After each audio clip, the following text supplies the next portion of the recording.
അല്ല, അതാണ് ഇതിലൊരു അശ്ലീലമുണ്ട്. ആ അശ്ലീലം എന്ന് പറഞ്ഞാൽ ഈ അന്വേഷണ ഏജൻസികളെ ഉപയോഗിച്ച് ആരെങ്കിലുമൊക്കെ അന്വേഷണത്തിൻ്റെ പരിധിയിൽ കൊണ്ടുവന്ന് ഇങ്ങനെ അന്തരീക്ഷത്തിൽ നിർത്തുക, സംശയത്തിൻ്റെ നിഴലിൽ ഇങ്ങനെ നിർത്തുക.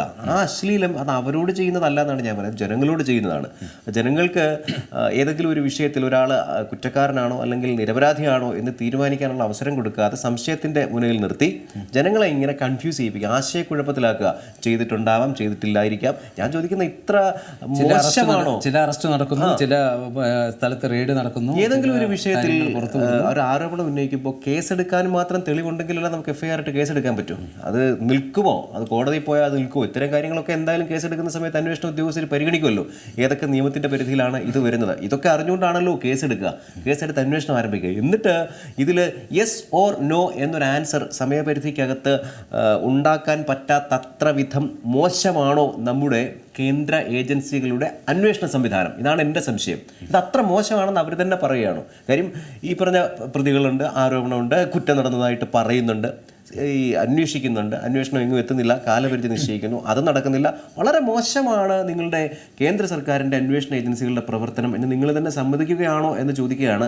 കാരണം ഈ അന്വേഷണം കൊണ്ട്, അന്വേഷണത്തിൻ്റെ ഈ നിലപാട് കൊണ്ടും രീതി കൊണ്ടും ജനങ്ങളെ ഇങ്ങനെ ആശയക്കുഴപ്പത്തിലാക്കുന്ന ഒരു അശ്ലീല രാഷ്ട്രീയമാണ് ഇതെന്ന് പറയാതിരിക്കാൻ പറ്റില്ല. എന്തായാലും അന്വേഷണ ഏജൻസികളെ ആ തരത്തിൽ അടച്ചു പറയാൻ പറ്റുമെന്ന് തോന്നുന്നില്ല. കാരണം പല കേസുകളും, പല നിർണായകമായ കേസുകളും ഈ ഏജൻസികൾ തന്നെ കണ്ടെത്തിയിട്ടുണ്ട്. ഞാൻ പറഞ്ഞത് ഇപ്പോൾ വന്ന അന്വേഷിച്ച കേസുകളിൽ ഒരു yes or no അവിടെയാണ് കാര്യം. അത് ഈ അന്വേഷണത്തിൻ്റെ അല്ലെങ്കിൽ അന്വേഷണ ഏജൻസികളുടെ തന്നെ വിശ്വാസ്യതയെ പോലും ഇല്ലാതാക്കുന്ന കാര്യമാണ്. കാരണം ഈ അന്വേഷണത്തിൻ്റെ വഴിക്ക് വിടാതെ അതിനെ രാഷ്ട്രീയ ലാഭത്തിന് വേണ്ടി ഉപയോഗിക്കുക എന്നതാണ് ചെയ്തുകൊണ്ടിരിക്കുന്നത്. കാരണം ചിലരെ വിരട്ടി നിർത്താൻ, അതിപ്പോൾ ഇവിടെ ഈ രീതിയിലാണെങ്കിൽ ഡൽഹിയിലോ അല്ലെങ്കിൽ മറ്റു രീതിയിലാണ് ഈ അന്വേഷണ ഏജൻസികളെ ഉപയോഗപ്പെടുത്തുന്നത് നാം കാണുന്നത്. അത് പലതും പല രീതിയിലാണ്. എന്തായാലും ഈ ഒരു കേസിൽ അന്വേഷണം എവിടെ എത്തുമെന്നുള്ളത് രാഷ്ട്രീയ കേരളം കാത്തിരിക്കുന്ന കാര്യമാണ്. എന്തായാലും ഇതിന് മറ്റ് കേസുകളുടെ, നമ്മളിവിടെ പ്രതിപാദിച്ച മറ്റ് കേസുകൾ പോലെയല്ല, ഈ അന്വേഷണത്തിന് ഒരു കാലപരിധി വെച്ചിട്ടുണ്ട്. 4 മാസമാണ്.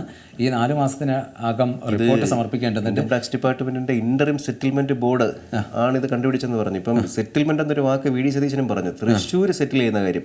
ഇനി ഈ 4 മാസത്തിനകത്ത് എന്ത് സെറ്റിൽമെന്റ് ആണ് ഇക്കാര്യത്തിൽ നടക്കുക എന്ന് നിരീക്ഷിക്കുകയും കൂടെ ചെയ്യുന്നതാണ് പറഞ്ഞിരിക്കുന്നത്. നമുക്ക് നോക്കാം എന്ത് സെറ്റിൽമെന്റ് ആണ് ഇക്കാര്യത്തിൽ നടക്കുക. എന്തായാലും കേന്ദ്ര കോർപ്പറേറ്റ് കാര്യ മന്ത്രാലയത്തിൻ്റെ അന്വേഷണം എന്താകും? കാരണം അതിന് 4 മാസം മാത്രമേ ഉള്ളൂ റിപ്പോർട്ട് സമർപ്പിക്കാൻ. മാത്രമല്ല ഈ 4 മാസം എന്ന് പറയുന്നത് രാജ്യത്തിൽ തന്നെ ഏറ്റവും സുപ്രധാനപ്പെട്ട 4 മാസമാണ്. കാരണം